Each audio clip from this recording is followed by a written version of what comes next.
بالله من الشيطان الرجيم إن الله يأمر بالعدل والإحسان وإيتاء ذي القربى وينهى عن الفحشاء والمنكر। আমি ইসলামী ছাত্র শিবিরের সাবেক কেন্দ্রীয় সভাপতি জননেতা মাওলানা সেলিমউদ্দিন এখন আমাদের সামনে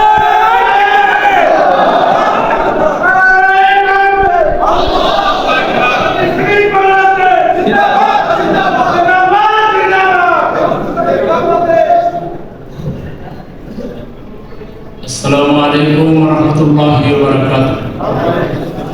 الحمد لله رب العالمين والصلاة والسلام على رسوله الكريم وعلى آله وصحبه أجمعين.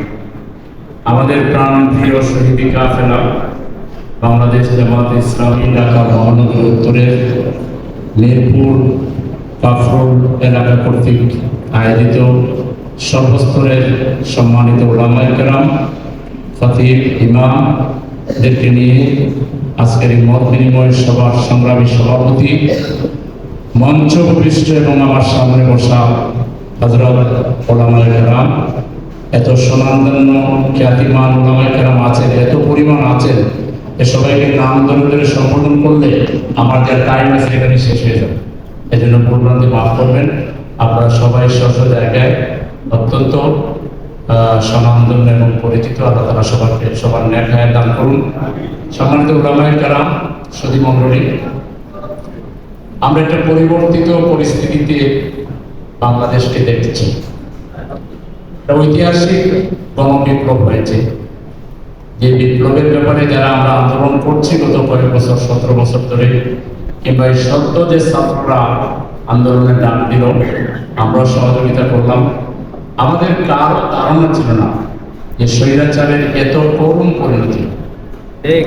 স্বৈরাচার যাবে তো যাবে, একবারে পালাইয়া যাবে এবং তার গোষ্ঠী সত্তা যাবে, এরকম এতটা ব্যাপক ভিত্তিক তাদের ধস এবং পতন হয়তো আমরা অনেকে কল্পনা করতে পারি। আমরা আল্লাহ আমাদেরকে আশার চেয়ে বেশি ফলাফল দিয়েছেন, আলহামদুলিল্লাহ। এর জন্য বিগত 17.5 বছরের সে উলামায়ে কেরাম, রাজনৈতিক দল, ছাত্র সমাজ, ব্যবসায়ী, অর্থাৎ সর্বস্তরের বহু মানুষকে ত্যাগ এবং কোরবানি পেশ করতে হয়েছে। আল্লাহ তাআলা সবার ত্যাগকে কবুল করুন। যারা শহীদ হয়েছেন আল্লাহ তাআলা তাদেরকে মহাত্মিক শহীদ হিসেবে কবুল করুন। যারা এখনো জিন্দা গাজী হিসেবে আছেন আল্লাহ তাআলা তাদেরকে পুরোপুরি সুস্থতার নিয়ামত দান করুন। এবং এই সত্য আন্দোলনে বিশেষ করে যারা আহত হয়ে পঙ্গুত্ব বরণ করেছেন আল্লাহ তাআলা তাদেরকে সবরে জামিন দান করুন, আমাদেরকে তাদের পাশে দাঁড়াবার তৌফিক দান করুন। সম্মানিত উলামায়ে কেরাম, আসরের নামাজ যেহেতু অত্যাবশ্যক, এজন্য আমি খুব লম্বা চওড়া কোনো কথা বলবো না।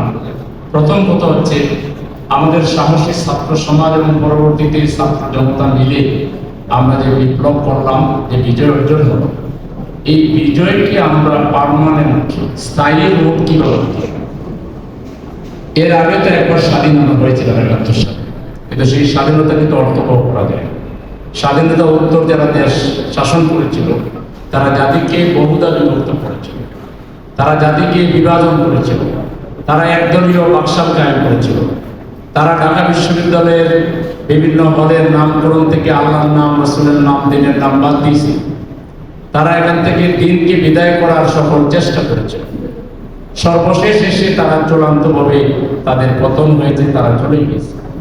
এবারও যে বিপ্লব হলো, এই বিপ্লবের যে মূল স্লোগান যে আমরা একটা বৈষম্য বিরোধী সমাজ চাই, তারা বলেছে উই ওয়ান্ট জাস্টিস। এটা তো আল্লাহরই কথা। আপনারা সম্মানিত খতিবগণ প্রত্যেক জুমায় যে বয়ান দেন সেখানে এই আয়াতটা কোট করে, আউযু বিল্লাহি মিনাশ শাইতানির রাজিম, ইন্নাল্লাহা ইয়া'মুরু বিল আদলি ওয়াল ইহসান ওয়া ইতা'i যিল কুরবা ওয়া ইয়ানহা আনিল ফাহশাই ওয়াল মুনকার। এই আয়াত আমরা তেলাওয়াত করি না? এইটাই তো তারা বলেছে, আল্লাহই তো এটা বলেছে।